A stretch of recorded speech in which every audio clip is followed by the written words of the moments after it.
से मुद्राएं पढ़ना ना, अभी देखो क्या मुद्राएं।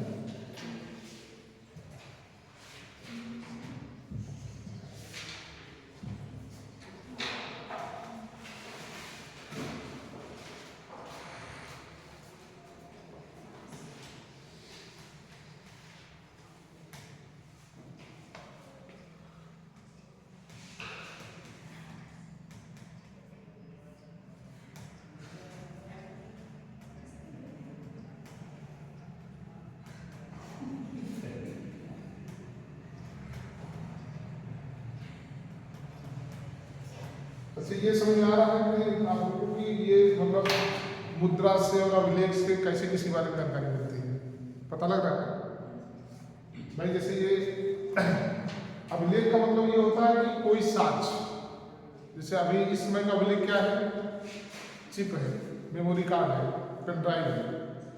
इस समय का अभिलेख क्या, पहले क्या होता था, बहुत पहले 2 लाइन लिखना है तब भी इतना बड़ा पत्रा होता था, कपड़े का होता था। फिर धीरे धीरे क्या हुआ, कागज आ गया, फिर धीरे धीरे क्या आ गया, कंप्यूटर आ गया ना। अब क्या आ गया, बिल्कुल एक छोटा सा पेन ड्राइव, पूरी दुनिया की खबर आप उसमें रख सकते हैं। तो ये जो अभिलेख थे, जो मुद्राएं थी, उस समय के राजाओं के बारे में, उनके शासन के बारे में, उनकी नीतियों के बारे में, उनके जीवन काल के बारे में, उनकी उत्पत्ति के बारे में, सब कुछ हमें इन्हीं अभिलेख और मुद्राओं से पता लगता है। जैसे मान लीजिए अभी की मुद्रा के बारे में अगर हमको देखा जाए तो अगर सिक्का आप देखेंगे तो एक तरफ आपको भारत का चित्र अंकित हुआ मिलता है। नोट की अगर बात करेंगे महात्मा गांधी का फोटो रहता है। तो इन सब चीज़ों से पता लगता है, लग जाएगा कि अच्छा इसका मतलब कोई एक व्यक्ति था जिसका नाम महात्मा गांधी था, उसकी इतनी पॉपुलरिटी थी कि वह राष्ट्रपिता कहा जाता था, और वह जो हर व्यक्ति के जीवन की मूलभूत आवश्यकता, नोट जिसको हम लोग कहते हैं पैसा, उस पर उसका फोटो अंकित था। तो इनकी महानता के बारे में माना जाएगा, फिर चाहे 200 साल के बाद, 500 साल के बाद अगर कोई खुदाई होगी, कोई जांच की जाएगी, तो ये माना जाएगा कि एक व्यक्ति था जिसका नाम महात्मा गांधी था, और वह उस दौर में क्या था, राष्ट्रपिता था। फिर क्यों तो राष्ट्रपिता था, क्योंकि वह देश की आज़ादी में अहम भूमिका निभाया था। तो इन सब चीज़ों से, उनके शासनकाल की, उनके जीवन काल की, उनके रचनाओं के बारे में और उनके शासन के बारे में हमें अभिलेखों से और मुद्राओं से जानकारी मिलती रहती है। लिखिए,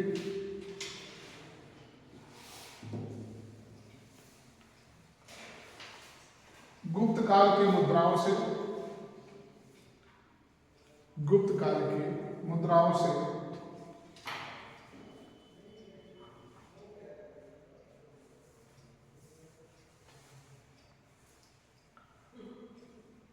उस समय की स्थिति का पता लगता है।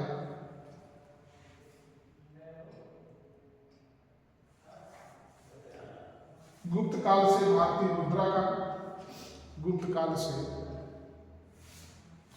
भारतीय मुद्रा का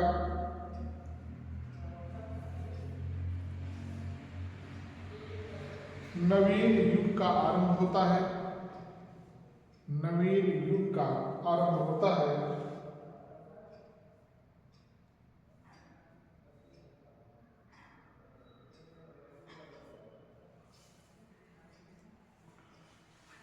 माना जाता है कि गुप्त काल में ही, माना जाता है कि गुप्त काल में ही स्वर्ण,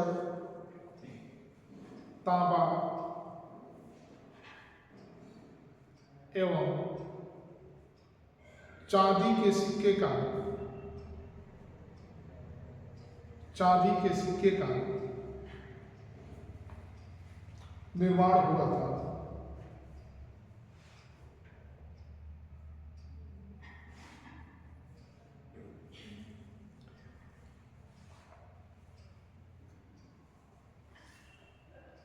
मुद्राओं पर उत्कीर्ण चित्र से, मुद्राओं से उत्कीर्ण चित्र से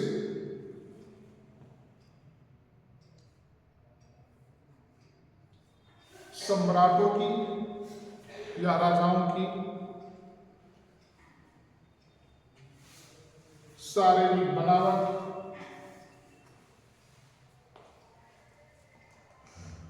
वह व्यक्तित्व के विषय में पता चलता है। वह व्यक्तित्व के विषय में पता चलता है।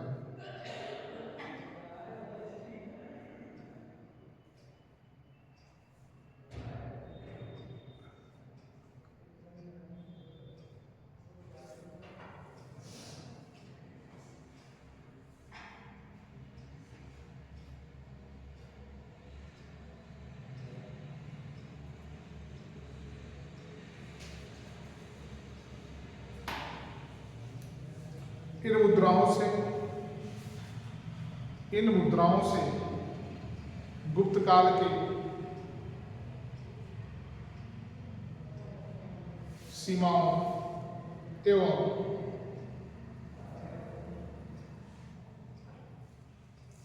संबंधों के विषय में भी जानकारी प्राप्त होती है।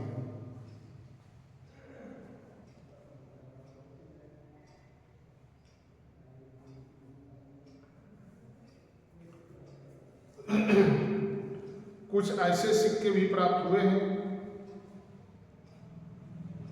कुछ ऐसे सिक्के भी प्राप्त हुए हैं जिसमें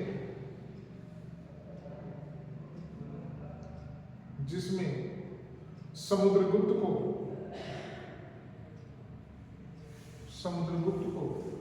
बीड़ा बजाते हुए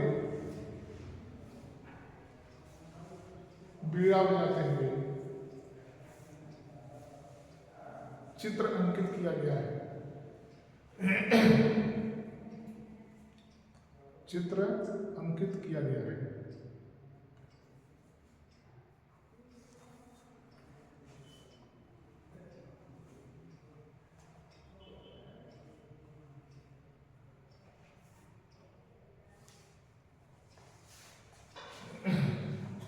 देखिए, गुप्त काल में सोना, चांदी और तांबा के सिक्के प्रचलन में आए और गुप्त काल में सोने का सिक्के का प्रचलन सबसे अधिक हुआ। ठीक, अब देखिए इन सिक्कों से हमें क्या पता लगता है। एक तो हमें इनकी सीमा रेखा की जानकारी होती है। जैसे मान लीजिए कि कोई सिक्का अगर चल रहा है, मान लीजिए हम अपने रुपए की बात करें, पैसे की बात करें। अब अगर ये जो हमारे यहाँ 500 की नोट है या जो भी नोटें चलती है केवल भारत में ही मान्य है। ठीक, आप अगर अमेरिका चले जाएंगे, सऊदी अरब चले जाएंगे तो क्या मान्य है? इसका मतलब ये नोट जहाँ तक चलती है वहाँ तक भारत का क्षेत्र है, नेपाल में नहीं चलता है। एक तरीके से सीमा रेखा को निर्धारित किया कि नहीं। मुद्राएं भाई अभी कहा जाएगा ना कि अभी पता लगे कि भारत की जो नेपाल की बॉर्डर तक है, जहाँ तक भारत के एरिया, वहाँ अगर आप खुदाई करेंगे तो पता लगता है रुपया मिला आपको, और उसके बाद आप खुदाई करेंगे तो आपको नेपाली मुद्रा मिला, तो आप जान जाएंगे ना इसका मतलब कि यहाँ पे ये रुपया मिला है, भारत का सीमा रेखा यहाँ तक था या है। उसके बाद इससे ये भी पता लगता है कि हमने बताया आपको कि सिक्कों पर राजाओं के, सम्राटों के चित्र, उनके व्यक्तित्व को निर्धारित करने के लिए चित्र अंकित किया गया था। तो इससे होता था कि नहीं, यह मुद्रा इस राजा के शासनकाल में थी। समुद्रगुप्त को मुद्राओं पर बीड़ा बजाते हुए अंकित किया गया है। इससे यह साबित होता है कि समुद्रगुप्त संगीत का प्रेमी था। यही तो हुआ ना भाई, हम इन मुद्राओं से, अभिलेखों से, मुहरों से हम कैसे पता करते हैं? ऐसे ही पता करते हैं। हमने आपको बताया कि आज के हमारे भारत में जो नोटें चलती हैं, महात्मा गांधी का फोटो है, किसी भी संसद भवन का है, किसी भी लाल किला का है। जब कभी 500 साल के बाद हम लोग के बारे में कोई पढ़ेगा तो कहेगा ना कि उस समय 2025-26 में ये 50 की नोट चलती थी, उस पर संसद भवन था, ये नोट चलती थी, लाल किला का भी महत्व था। तो फिर इससे ये पता लगेगा कि नहीं, उस समय सर्वधर्म समाज की बात थी। महात्मा गांधी का भी फोटो रुपये पे था, पैसे पे था, लाल किला का भी था, संसद भवन का भी था। तो इस तरीके से सारी जानकारी मिलती है कि भारत में उस समय क्या क्या था। तो गुप्त काल में सोना, अभी भी आप देखेंगे कि जो उस समय के चांदी के सिक्के, पिछला 500 नोट किसी के पास है? हाँ, रखिए, देखो अब रखिए। अगर तुम इसको रखे रहोगे 200 साल के बाद, तब दिखाओगे कि ये देखो नोट पहले ऐसे चलते थे, पहले ऐसे नोट चलते थे। तो ये जो चांदी के सिक्के मैं देखा हूँ, नहीं अभी नहीं, बहुत पहले मैं छोटा था, तो इतने बड़े बड़े सिक्के होते थे। हो सकता है अगर आप नहीं देखे हो, कोई घर में देखा होगा, अभी जो सिक्के 2 रुपये, 5 रुपये, 10 रुपये के छोटे छोटे हैं, तो चांदी और सोने के जो सिक्के हुआ करते थे इतने बड़े बड़े होते थे, बड़े होते थे। आज अगर एक सोने का सिक्का मिल जाए, ठीक, आज अगर एक मिल जाए प्राचीन, क्या करें? मान लो कि एक सोने का सिक्का कम से कम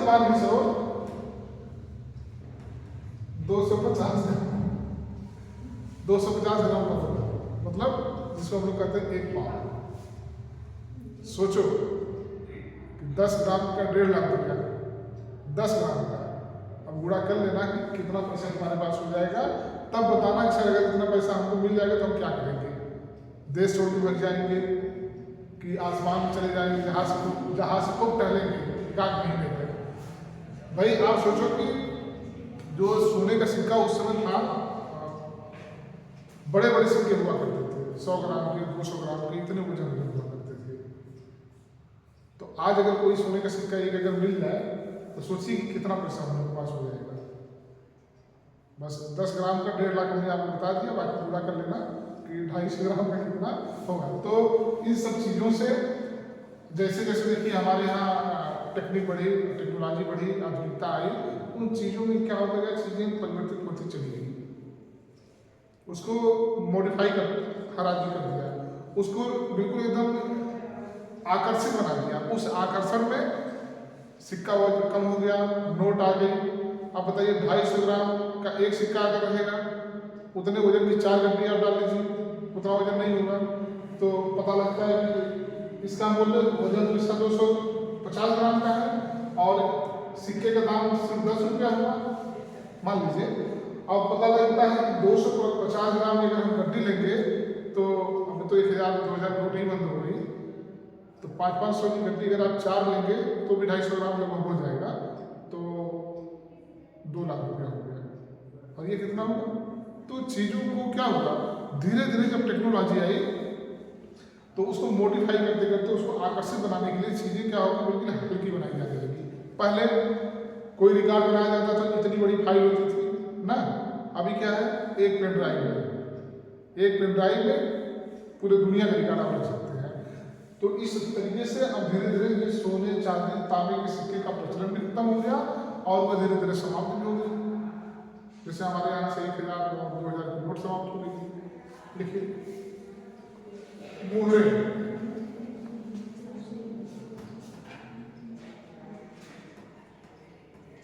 मुहरे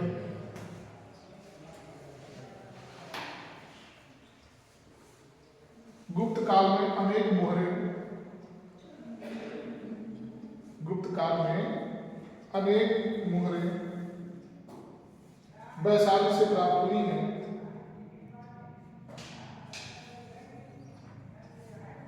जिससे जिससे प्रांतीय एवं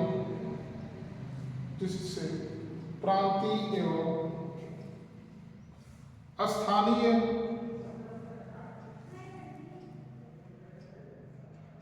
व्यवस्था के विषय में प्रकाश पड़ता है। स्थानीय एवं व्यवस्था के विषय में जानकारी मिलती है या प्रकाश पड़ता है, कुछ भी लिख सकते हो।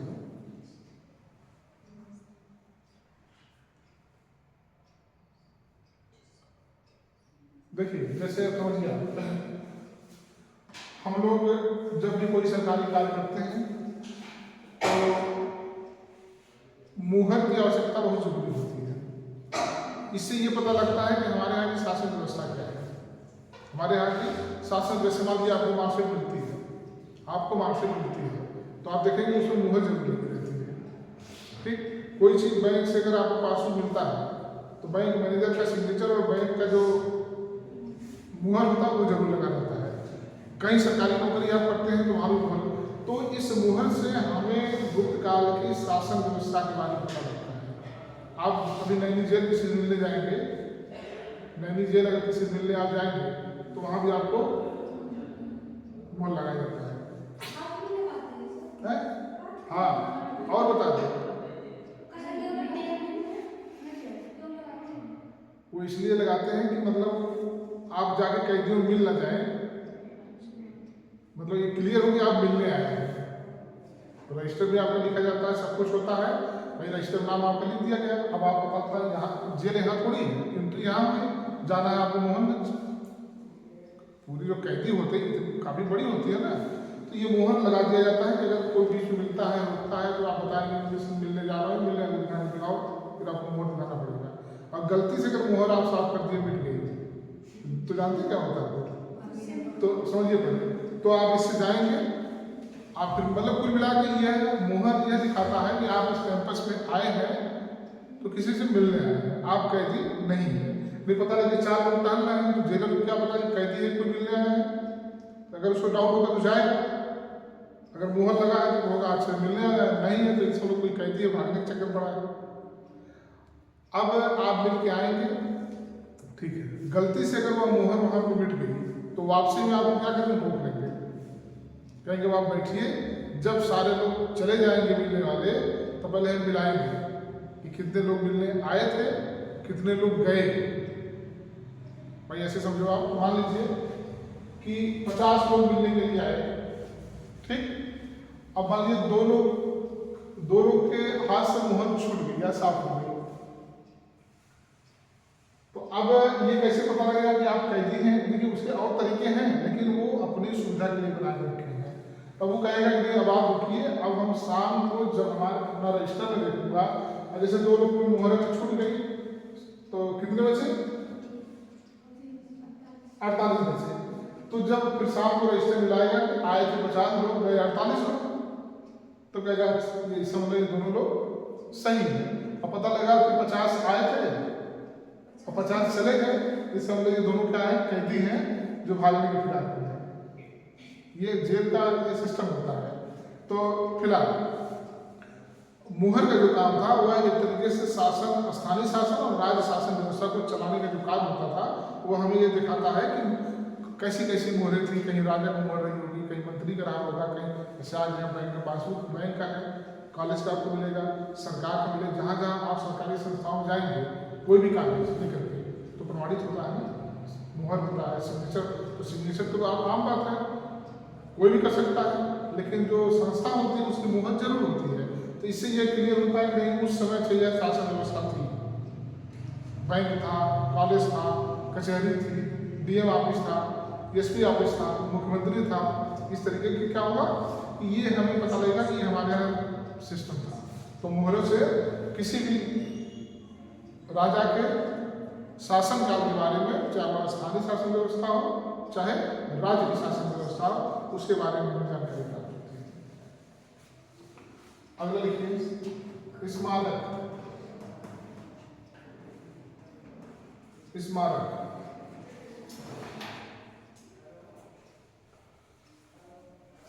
गुप्त काल में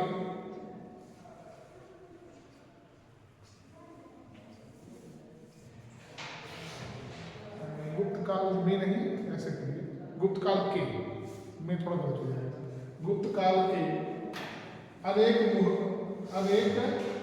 स्मारक व कलाकृतियां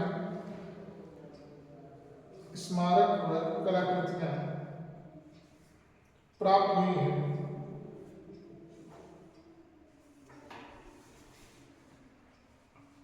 जिससे उस काल के सामाजिक एवं धार्मिक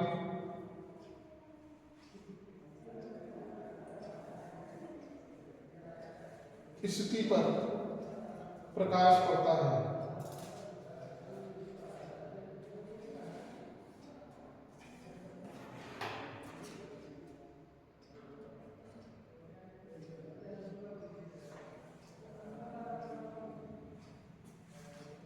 अगले लिखिए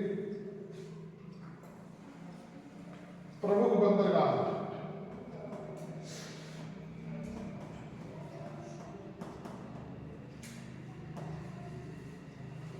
उस समय भड़ौच तथा ताम्रलिप्ति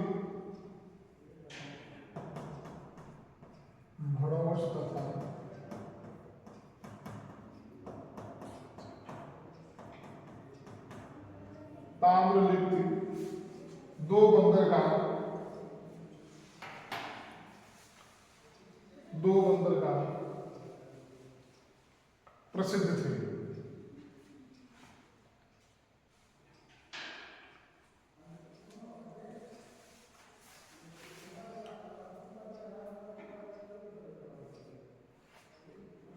स्मारक क्या होता है शिवानी? स्मारक क्या होता है? जैसे उस वक्त की जो चीजें बनी हुई क्या जैसे कि पुराने जैसे कुतुब मीनार, ताजमहल, ये सब स्मारक। हाँ और कुतुब, हाँ हाँ ठीक ठीक ठीक, मतलब हाँ सही बता रही हो कि जो स्मारक होते हैं एक तरीके से प्राचीन समय के साक्ष्य माने जाते हैं। जैसे हम लोग जब मंदिर और मस्जिद बनाते हैं, ठीक है, आप देखे होंगे कि मंदिर का दरवाजा जो होता है हमेशा चौकोर होता है,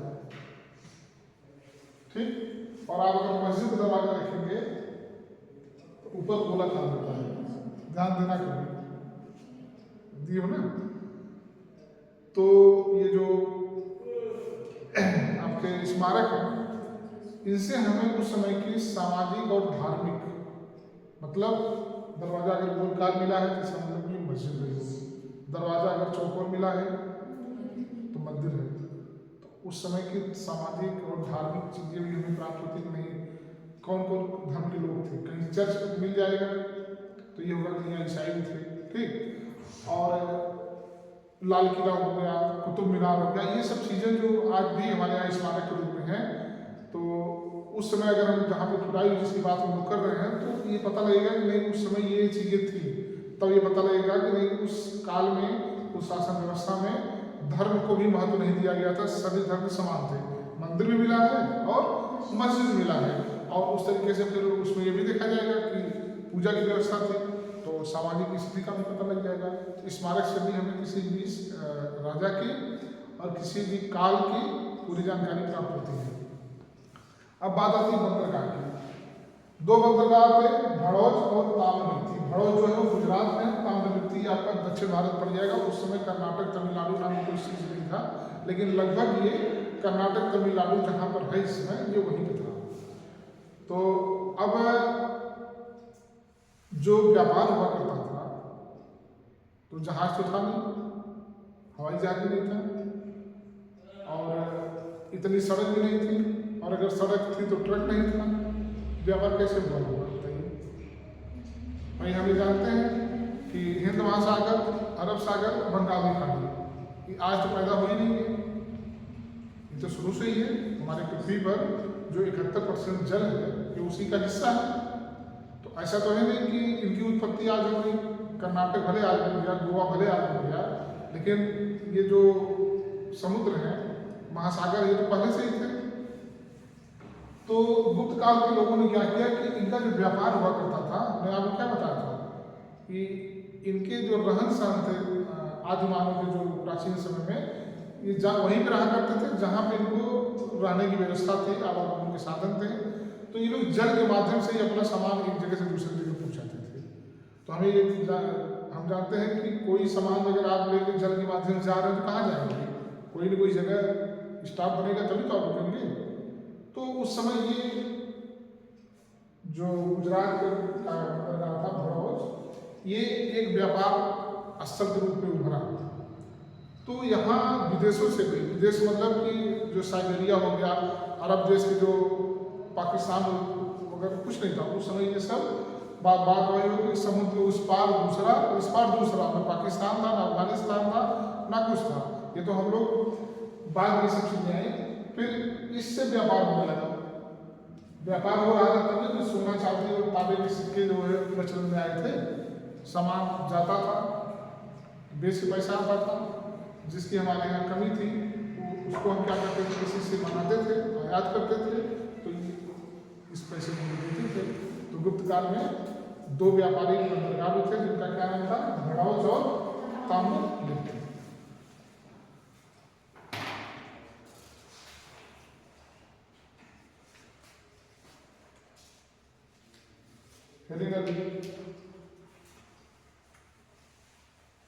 गुप्त काल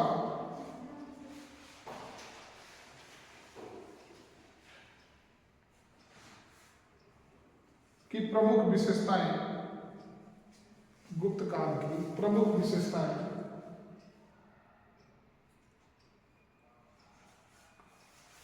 स्वर्ण काल के संदर्भ में, स्वर्ण काल के संदर्भ में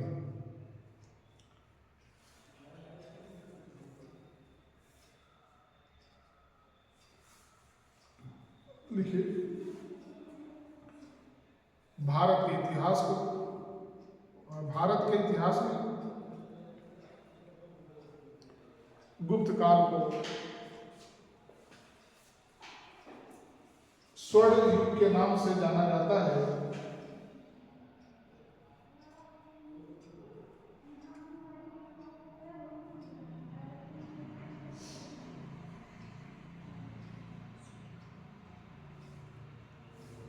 इस काल में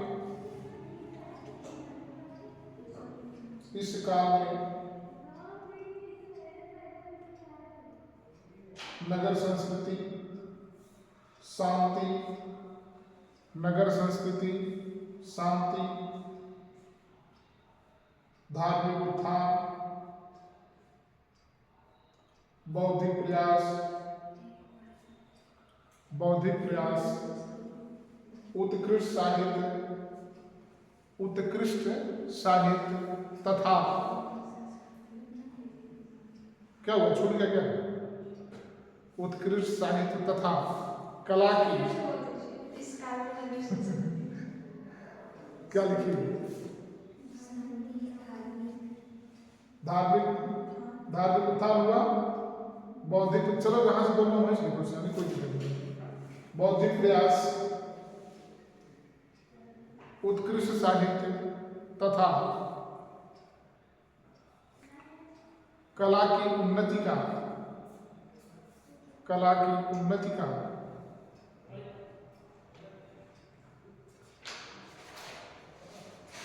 पूरा विकास हुआ।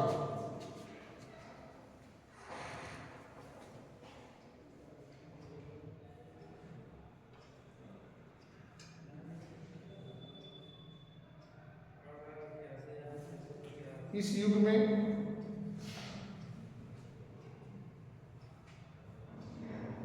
भारतीय विद्वानों के साथ साथ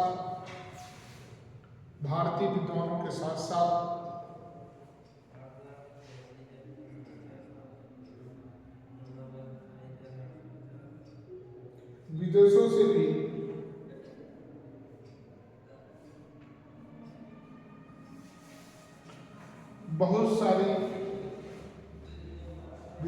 भी बहुत सारी चीजें अंगीकृत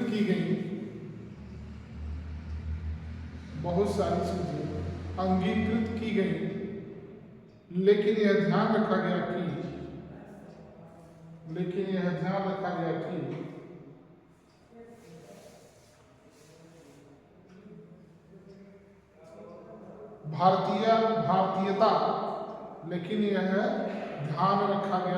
भारतीयता नष्ट ना होने पाए।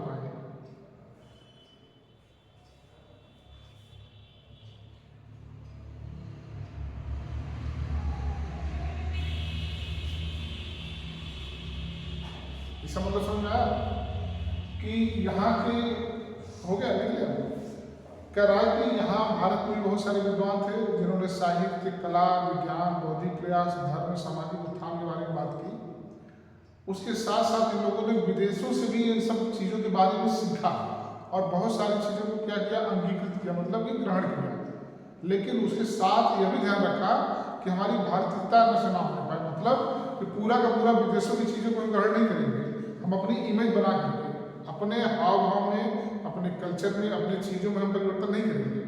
आपका अपना लेंगे लेकिन पूर्णतः अपना नष्ट नहीं होने देंगे। मतलब कि यहाँ के लोगों ने हमारे क्षेत्र में उन्नति की, प्रयास भी किया और उसके साथ साथ विदेशों से भी लोगों ने बहुत सारी चीज़ों को सीखा, लेकिन अपनी भारतीयता मतलब अपना जो गुण था, भारत का जो विज्ञान था, भारत की जो कल्चर थी, भारत के जो धर्म थे, इसको इन लोगों ने क्या किया, नष्ट नहीं होने दिया। आगे लिखिए।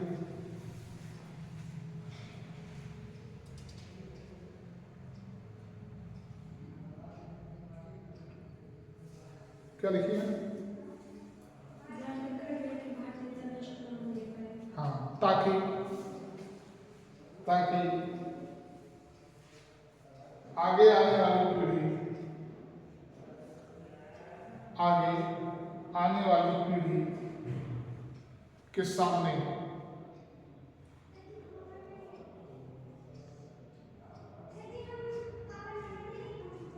एक आदर्श प्रस्तुत किया जा सके।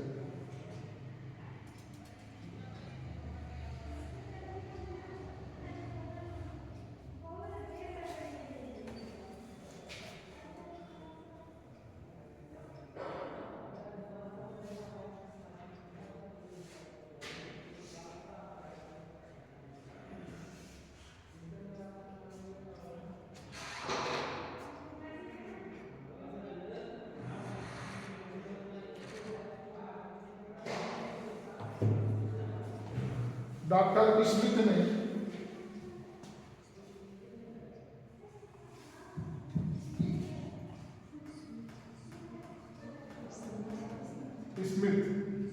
ऐसा लिखा है, डॉक्टर स्मिथ ने भारतीय इतिहास में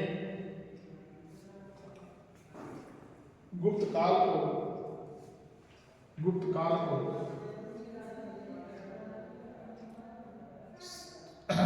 सर्वश्रेष्ठ माना है।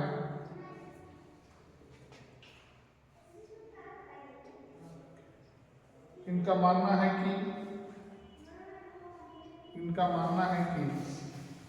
इन्वर्टेड कामा में हिंदू इतिहास में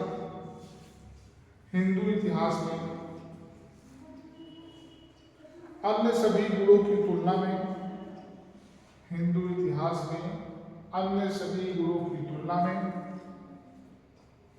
महान गुप्त शासकों का काल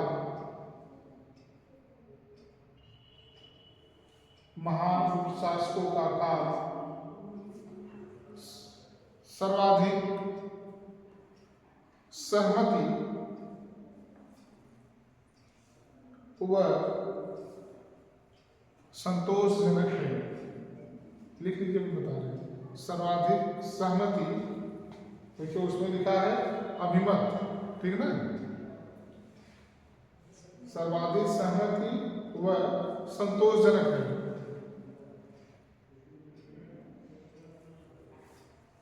इस युग में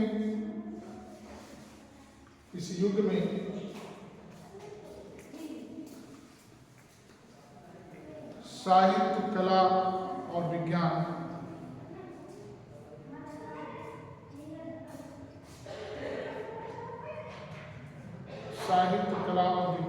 की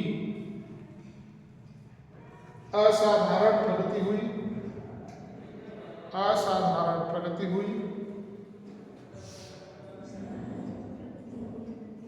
तथा बिना किसी अत्याचार के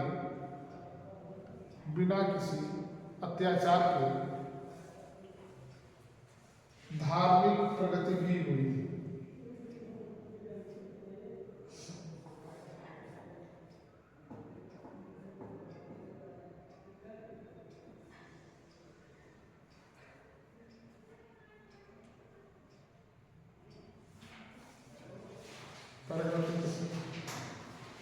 गुप्त काल को स्वर्ण युग कहा जाने के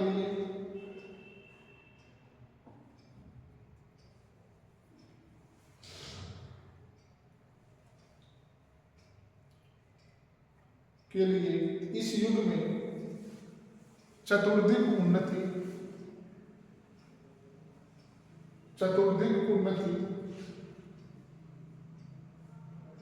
उत्तरदायी है।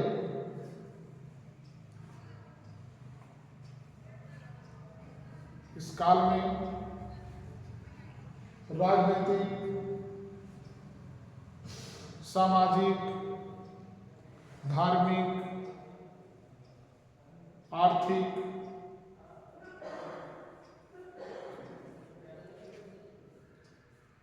तथा कला आदि के क्षेत्र में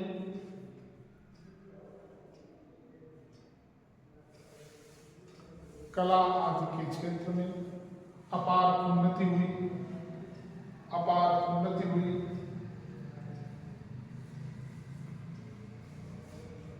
इसीलिए गुप्त काल को क्लासिकल एज, क्लासिकल एज भी कहा जाता है।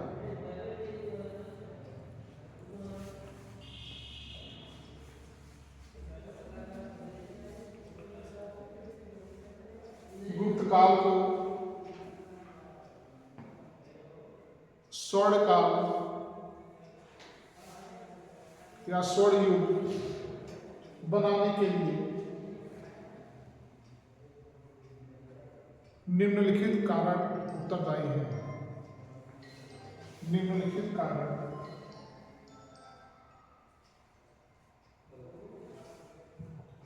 उत्तरदायी है।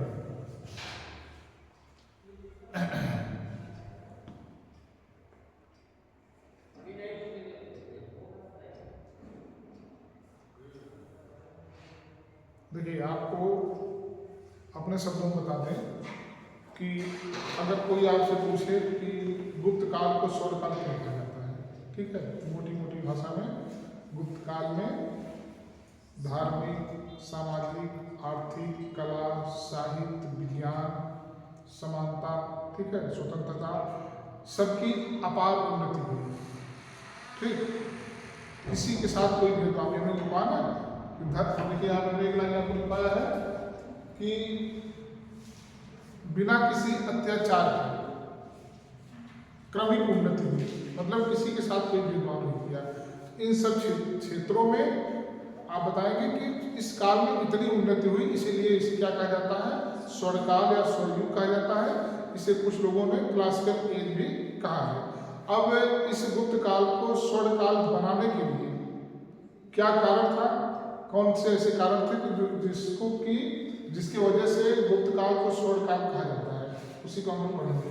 क्या है मतलब आपको, गुप्त काल को स्वर्ण काल बनाने वाले कारण।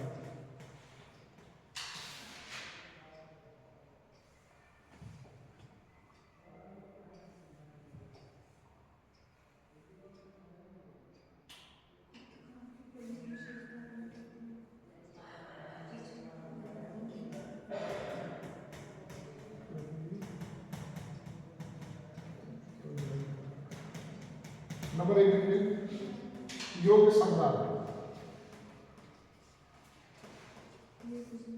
योग सम्राट, बिल्कुल किताब की चीज नहीं करा रहा हूं, थोड़ा समय लगेगा। तो योग सम्राट लिखिए।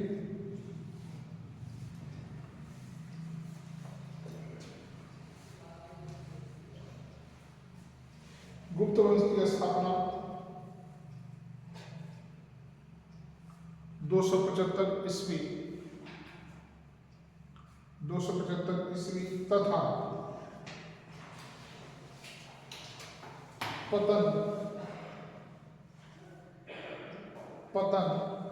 550 ईस्वी के आसपास हुआ।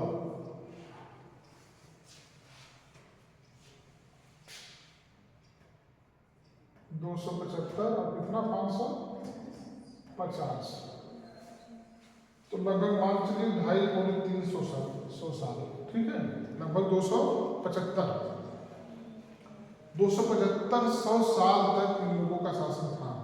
अभी हमने क्या कहा कि ऐसा नहीं है कि कोई एक शासन व्यवस्था आई और 10 साल बाद दूसरी शासन व्यवस्था आ गई, फटाफट आप खुदाई करेंगे तो पैसा बदल गया, रुपया बदल गया। कोई चीज़ जब एक बार चलती है तो 100-200 साल तक चलती है। जैसे हमारे यहाँ नोट भले बदल दिए हैं, लेकिन नोटों का स्ट्रक्चर तो वही रहा। आज भी आप देखेंगे कि रिजर्व बैंक की गवर्नमेंट का सिग्नेचर होता है, और किसका सिग्नेचर होता है, नोट पे किसका सिग्नेचर होता है, और 1 रुपए का नोट किसका होता है?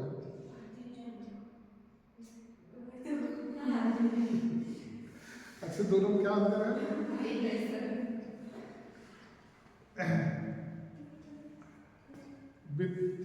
वित्त आयोग का सिग्नेचर होता है 1 रुपए के नोट पर। बाकी आरबीआई के गवर्नर का सारे नोटों पर आरबीआई के गवर्नर का सिग्नेचर होता है। तो नोट का प्रारूप भले बदल गया, लेकिन गवर्नर सरकार कोई नहीं। अब सोचिए कि 275 साल तक या 300 मोटी मोटा हम लोग माने या 250 मान लें, अब 250 साल तक का शासनकाल अगर किसी का चला है तो जाहिर सी बात है कि उतने में शासन व्यवस्था अच्छी बन गई। अच्छी बनने के कारण क्या है? योग्य शासन। अभी आगे आप पढ़ेंगे, जब मुगल काल पढ़ेंगे तो वहाँ देखेंगे लाचार शासक, बाप को मार करके गद्दी ले लेना, भाई को मार करके गद्दी ले लेना, उनकी पत्नी को हड़प लेना, अपनी पत्नी को छोड़ देना, उनका ये कल्चर था। तो ये युग नहीं माना जाता है। इसको क्या कहा जाता है? इसको धूर्त व्यक्ति कहा जाता है। जब व्यक्ति योग्य होता है, उनके अंदर योग्यता के बहुत सारे पैमाने हैं, और सबसे बड़ा पैमाना जो होता है मेरे हिसाब से नैतिक पैमाना होता है।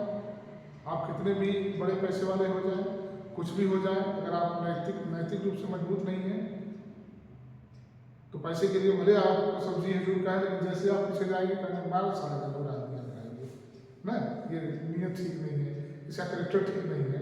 तो नैतिक रूप से जो मजबूत होता है वही उसी को योग्य हम लोग मान सकते हैं। पैसा कई तरीके से कमाया जाता है। आप बहुत पैसा कमा लिए हैं, अगर मेहनत से नहीं कमाए हैं तो आपकी योग्यता वो नहीं आएगा। लेकिन आप अगर नैतिक रूप से मजबूत हैं तो वो आपकी अपनी खुद की क्वालिटी होगी। हम लोग देखेंगे गुप्त शासन में लोग पढ़ेंगे, कहीं भी मुगल काल जैसे पूरा बात आपको देखने को नहीं मिलेगी कि बाप को मार के इतने हत्या बन जाओ ना, कहीं नहीं मिलेगा। इन लोगों का काम क्या था? अपने देश की रक्षा करना, यहाँ से विदेशियों को मार भगाना। अभी आप पढ़ेंगे तो सारे राजा आपको योगी आपको मिलेंगे। लिखिए,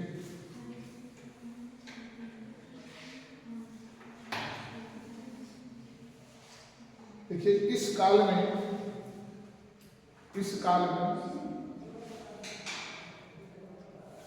गुप्त वंश में एक के बाद एक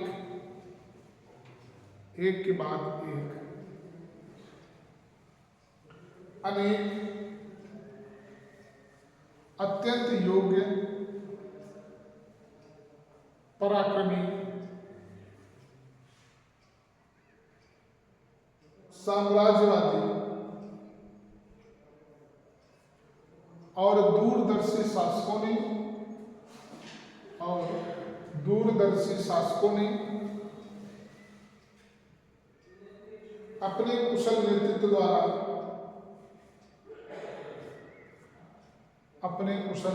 द्वारा गुप्त काल को स्वर्ण काल बनाने में योगदान दिया।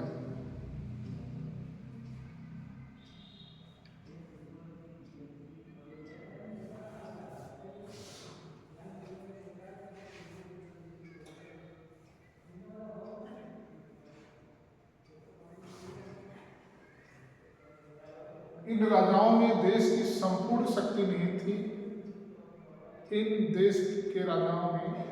इन राजाओं में देश की संपूर्ण शक्ति निहित थी, लेकिन इन्होंने उसका कभी भी दुरुपयोग नहीं किया।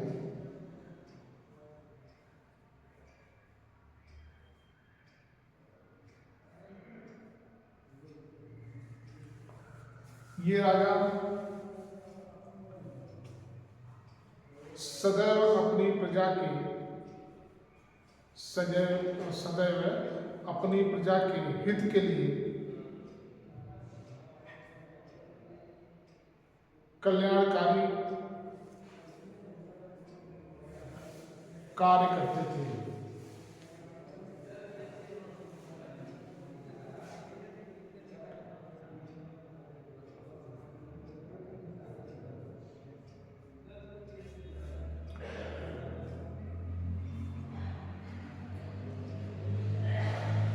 ये कह रहा है कि उस समय के जो गुप्त काल के राजा हुए इनमें देश की पूरी शक्ति निहित थी, कोई और ऊपर नहीं था, कोई ना तो मंत्रिमंडल था ना कुछ था, लेकिन फिर भी इन्होंने क्या किया, इसका दुरुपयोग नहीं किया। उसका इन लोगों ने जो प्रयोग किया बहुत अच्छे तरीके से किया। पराक्रमी भी थे, मेहनती भी थे और दूरदर्शी भी थे। तो कहने का मतलब ये है कि अगर हम लोग कोई भी काम प्लान बना के करें, दूरदर्शी मतलब भविष्य को ध्यान में रखते हुए, ये तो होता है ना। दूरदर्शी मतलब क्या है कि आपके पास अगर 100 रुपया आ गया तो कुछ लोग तो ऐसे हैं, चलो तुरंत मोमोज खाना है, कुछ भी खाना है, चाट बना लो, खत्म कर देंगे, कल सब्जी कैसे बनी नहीं पता नहीं, ठीक। लेकिन जो दूरदर्शी हैं वो 100 रुपये को सोचेंगे, कल 10 रुपये की सब्जी आएगी, 10 रुपये का दूध आएगा, ये आएगा होगा, दुनिया भर की चीज़ें, तो उनका क्या होगा, सिस्टम बनेगा। तो इस तरीके के जब सिस्टम आप बना के रखेंगे और आप क्या मेहनती भी हैं, मेहनती का मतलब ये है कि आप काम रोज कर रहे हैं, तो जाहिर सी बात है कि आपकी जो व्यवस्था होगी, चाहे घर की हो चाहे आपकी खुद की हो, सिस्टमेटिक हो जाएगी, कभी आपको दिक्कत परेशानी नहीं आएगी। नहीं पता लगता क्या है, मैं फिर बोल दो थोड़ा सा आवाज, अगर दिक्कत ना हो तो एक ही खोल दो, बस बस ठीक है। और अभी आप 2 दिन 4 दिन काम करिए, 4 दिन तक काम करिए तो आप आलस भी आपको आएगा। लेकिन गुप्त काल के शासकों में ऐसा कुछ नहीं था, इनके पास पूरे राज्य की, पूरे देश की असीम शक्ति एक राजा के पास ही हुआ करती थी, लेकिन इन लोगों ने कभी उसका दुरुपयोग नहीं किया, बल्कि इतने दूरदर्शी थे ये लोग कि इन लोगों ने प्रजा का हमेशा हित किया, प्रजा के हित का पूरा ख्याल रखा, उनके काम को किया और अपने देश को हमेशा कल्याणकारी राज्य, हमने पढ़ा आपको ना निर्देशक तत्वों में हम लोगों ने पढ़ा कि कल्याणकारी राज्य की स्थापना कैसे होती है, जब हम अपनी जनता के हित के लिए कार्य करते हैं, उनके शिक्षा के लिए बात करते हैं, उनके स्वास्थ्य की बात करते हैं, प्रसूति की सहायता करते हैं, रोजगार की बात करते हैं, SC ST की सुविधा की बात करते हैं, कमजोर वर्ग की शिक्षा की बात करते हैं, सब होता है ना, तब हमारे देश में क्या होता है, कल्याणकारी राज्य की स्थापना होती है। उसी तरीके से इन लोगों ने भी क्या किया कि अपने प्रजा के हित के लिए पूरे देश में, पूरे राज्य में कल्याणकारी राज्य की स्थापना की। इसलिए ये उनका देश या उनका वंश जो था गुप्त काल बनने में सहायक हुआ।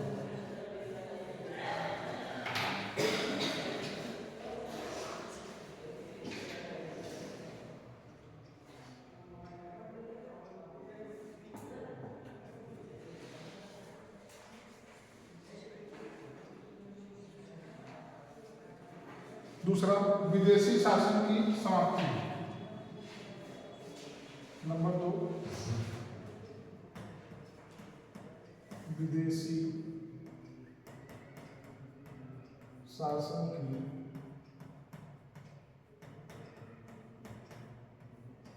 समाप्ति।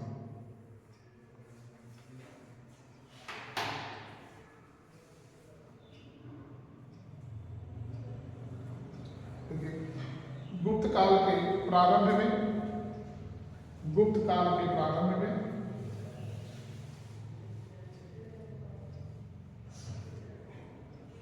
अनेक स्थानों पर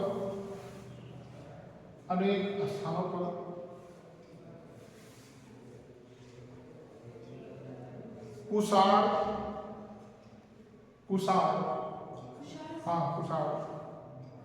एवं हूण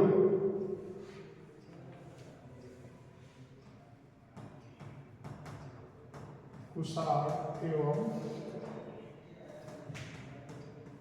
क्या लिखे, पूरा सेंटेंस बताइए।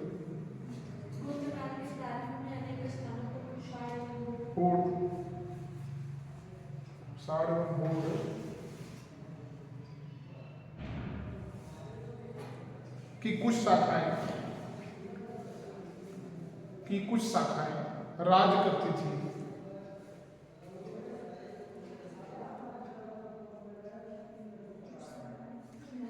कुषाण राज्य करती थी।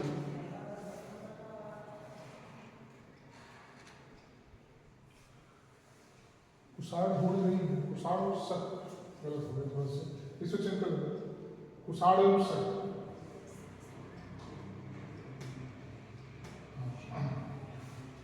अब देखिए, शक शासक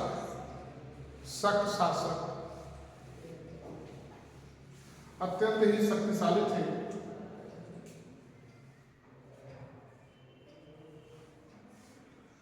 अत्यंत शक्तिशाली थे।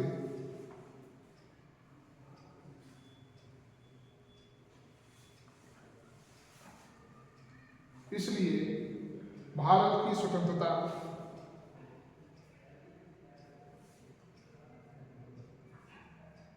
की रक्षा एवं एकता की स्थापना करने के लिए, भारत के स्वतंत्रता की रक्षा एवं एकता की स्थापना करने के लिए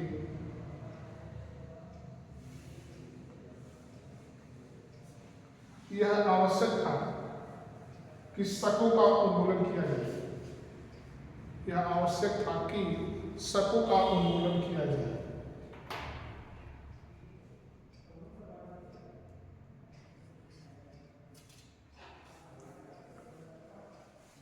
अतः गुप्त राजाओं ने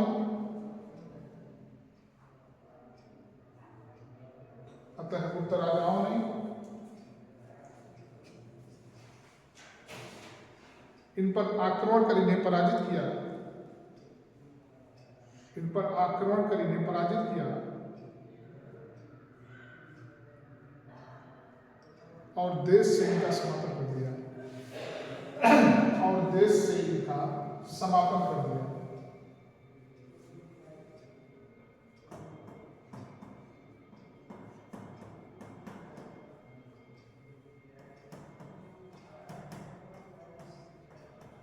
राजनीतिक एकता की स्थापना नहीं हुई।